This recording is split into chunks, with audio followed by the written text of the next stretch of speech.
Ја ќе земам весник од 1934 година Вардар, кој иако поминале 90 години, се уште има многу актуелни теми.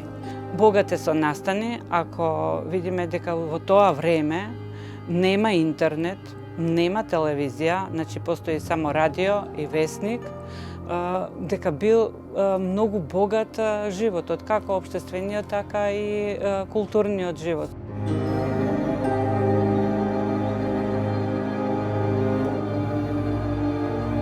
Например, имаме 1934 година Водици како се славеле, па Божит, истите песни, истите обичаи, исто е, меѓутоа сепак весникот нас ни кажува едно време како било обележено.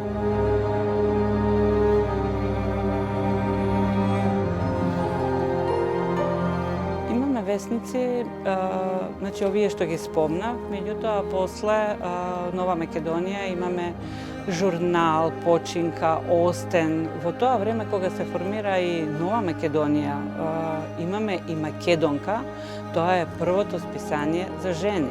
Имаме Млад борец, па имаме Титов пионир. Значи тоа се првите весници со кои фактички започнуваат ширењето на нашето новинарство понатаму.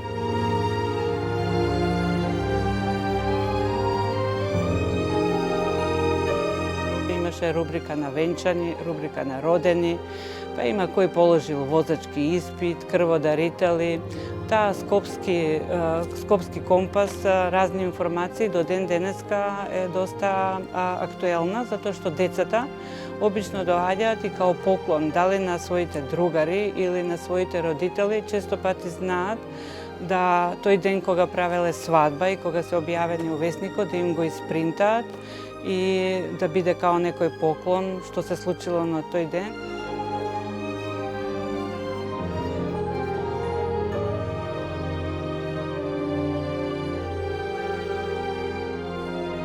Весникот во тоа време, значи кога се појавува 44-45 година, единствено нешто е печатено на македонски јазик и оно е буквар.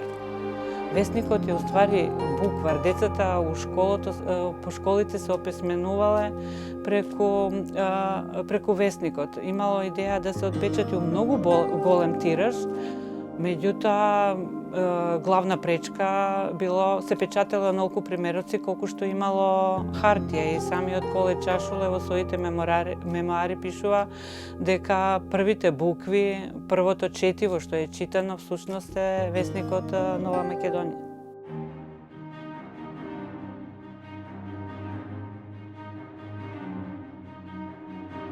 Колку кина имало, па дури 1934 година има многу реклами за филмот Кинг Конг, за разни други филмови. Многу се идело у театар, многу театарски представи, матинеа, разни други, значи Марија Калас пеела у Скопје, имало, значи многу богат културен живот, што сите информации биле дадени во весникот. Во весникот имало многу информации, како од реклами, така, например, за градот Скопје, кои кафани, па кои јадења, па рецепти за самите јадења кои тој ден би биле у кафана, која музика, стати, многу информации.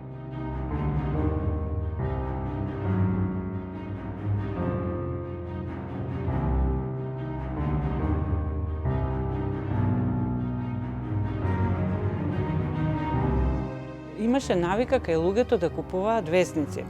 Денеска, кога ќе дојдат децата во посета на оделот периодика и кога ќе ги прашам, кажете ми некој весник кој знаете или дали го купувате, они мене вака ми велат, вика, да, купуваме, имаме Веро, Тинекс, Рамстор. Меѓутоа, тоа не се весници.